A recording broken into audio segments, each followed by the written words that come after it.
got that flask, kind of Art Deco look. That's probably too common to bring home. And of course I got some of these pretty much worthless types of bottles. Just pulled out another Christmas Coke.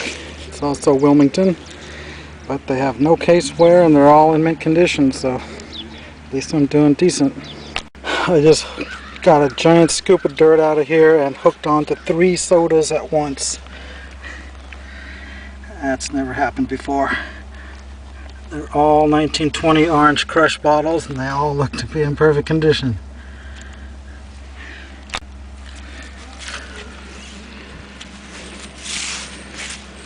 They're so muddy I can't tell, but they certainly look to be good.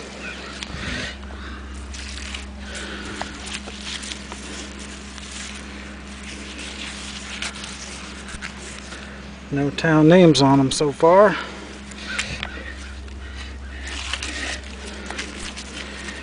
But still, I could get at least $5 a piece for these. It's getting awful wet down there. The boots are all muddy and I'm going to put some rubber boots on now. Well, I'm into the bottle soup now. I can feel my shovel scraping across some soda bottles.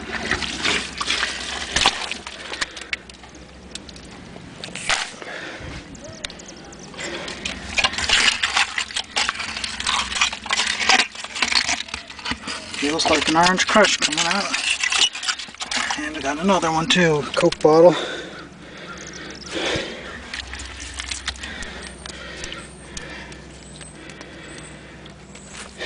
And we got a whiskey coming out.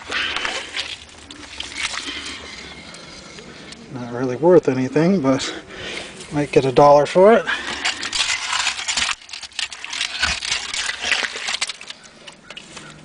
I don't like this soupiness. Well, there's a Cromwell Club from Wilmington. It's a nice picture bottle, or it would have been if the paint hadn't gotten ruined. I've seen these sell for over $45 in mint condition. Alright, just pulled out another Coke bottle. I assume it's a Christmas Coke because all of them seem to be so far. Yep, there's the Christmas date. Looks to be in mint condition. Well, got an old Quaker. Not exactly what a bottle collector would be looking for, but a novice might give me $3 for it. Well, it only took 45 minutes to dig this hole, and I got $45 worth of bottles. So that's $1 a minute. That's pretty good. Here's another one. This one's got the grapes on it. Might get $3 out of that. Okay, I'm back at the same lot I was on yesterday. I have 3 holes poked out already, and I was walking towards them and I noticed this. A very obvious privy right there.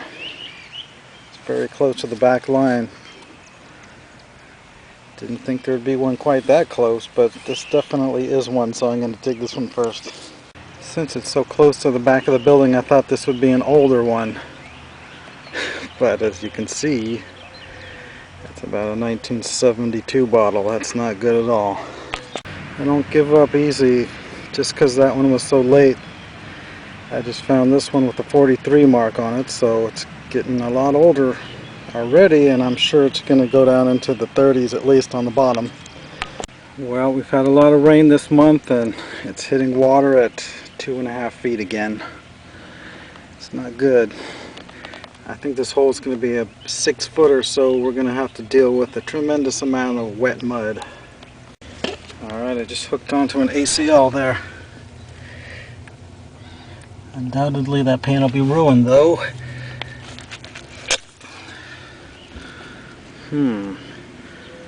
Some kind of island, something or other. I forget what these are called.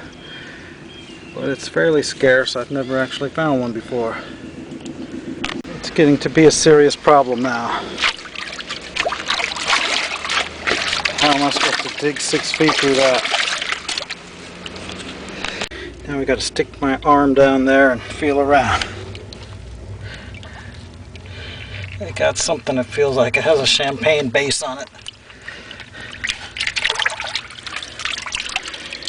Well, it does, but it's quite a modern one there. Looks like it's from the late 40s.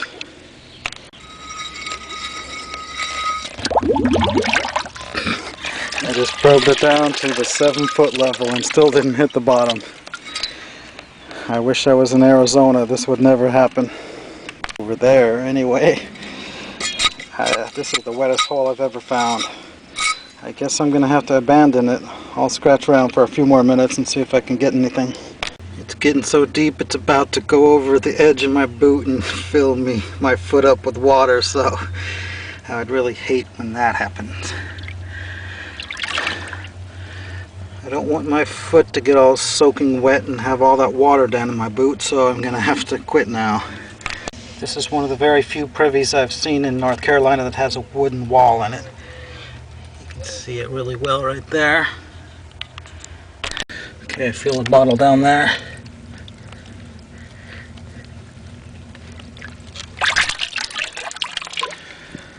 Well, it's just a plain whiskey from the late 30s or early 40s. Now I really hope it doesn't go down to 1915 to 25 on the bottom, because nobody's ever going to get to the bottom of this one. This toilet has some floaters in it. Another serious problem, I just put all the dirt back in the hole and the water level is all the way up to the 10-inch level now.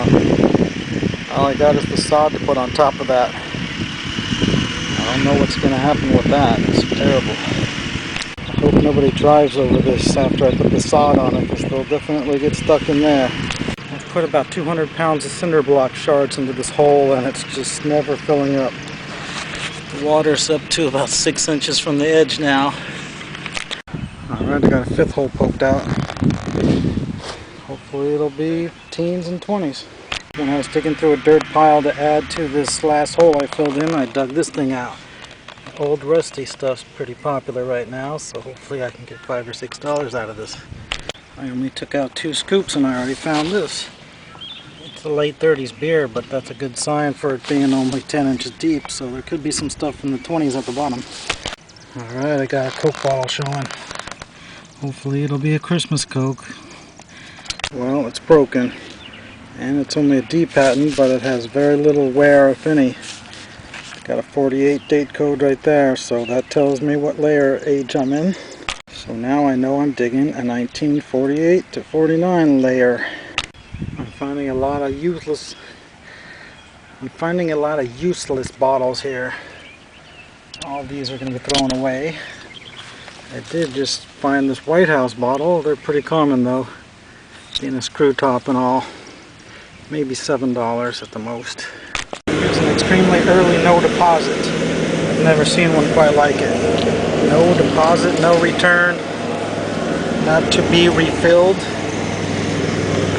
It's got to be the first one they've ever made. Alright, I got a White House coming out down here.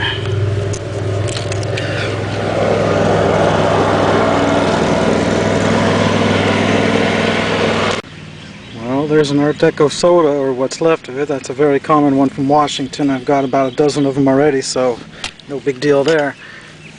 There's a D patent. Of course, it's broken, and it's just from Wilmington, so that's no big deal either. There's a cork top whiskey right there. No embossing on it, but might be able to get $1 for it. I got this whiskey. It's got some interesting pattern on it. Another broken Wilmington. Probably a D patent also.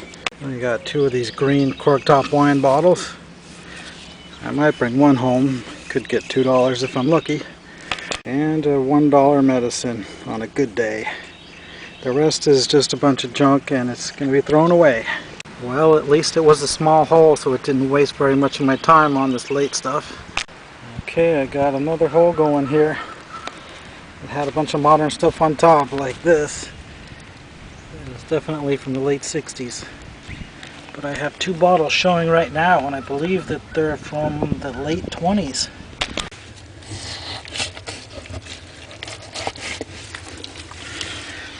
Yeah, just what I thought. A big frost.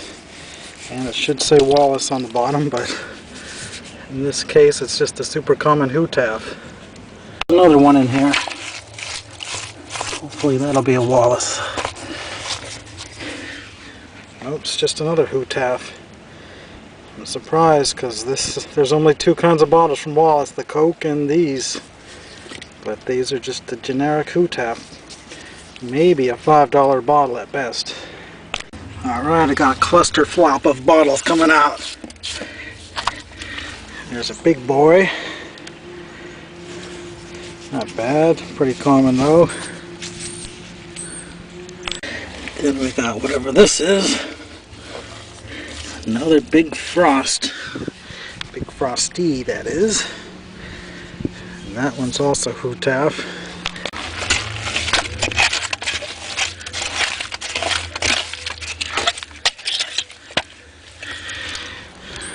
Worthless flask.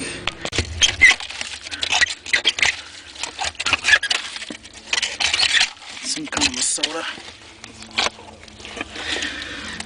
Another one of these big frosties. It's just another Hootaf again. Alright, we've got something different here. A knee-high. See if it's from some rare town. Columbus, Georgia. About 98% of them will say that. Looks like a food product bottle up there. It's no good. Soda right there.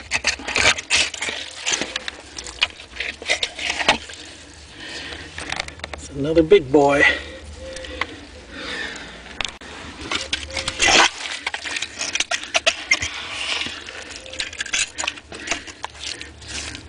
Another soda. Another big frosty. And it's just a Hootaf again. Feels like another bottle. Well, at least there's a lot of sodas in there. That's nice. These have some really strong embossing on them, but as you can see, they're extremely common. It's another Hootaf.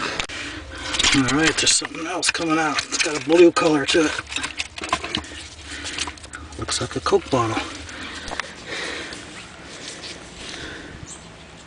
And it is a December 25th, 1923 Christmas Coke.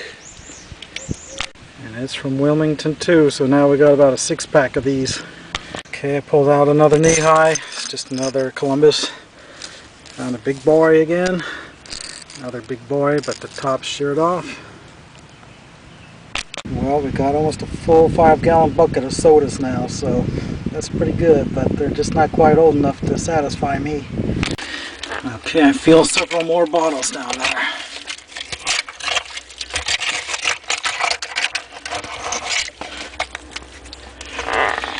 Another big boy with the top broken off. Might be able to saw it off right there and make a drinking glass though.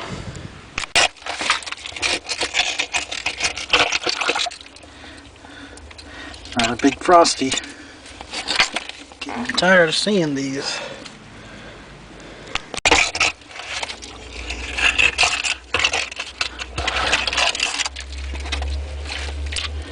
And yet another big frosty. See another bottle. It's broken off again.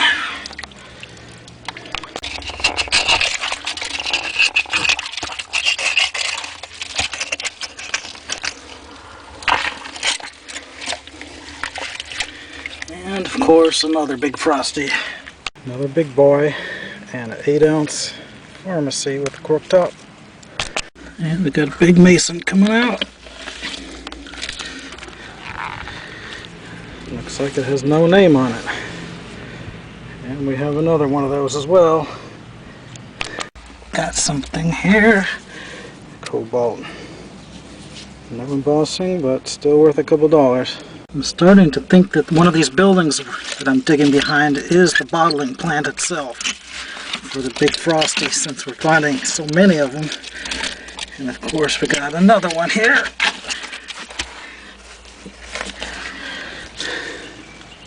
That's about the 10th or 11th one of these. Well, finished with this one. It had a lot of sodas. There must have been at least 20 of them. Probably a whole case of 24. Yep, there must be about 11 or 12 more in there. Alright, I got another hole going. I got the first bottle out. It says Valley of the Moon Wine Company. Never seen one of those before. It's got a 42 on it and a 4, so I'm assuming it's 1942 or 44. Well, we're down about 3 foot 3 inches. It's got a lot of wines and basically all wine and whiskeys. Got one grape soda but no paint left on it. Got some nice grapes on this one. Got a nice Art Deco image on this. Another Art Deco style. A couple of Masons that are very common. Well, not much in the way of sodas in this hole. It's mostly just a bunch of whiskeys and wines. There's another one with the grape pattern. There's another corker with no embossing, but it's kind of got a nice design on it. Here's another with the grapes and a Lysol bottle. Well, it's about time to fill this one in and get to another thing.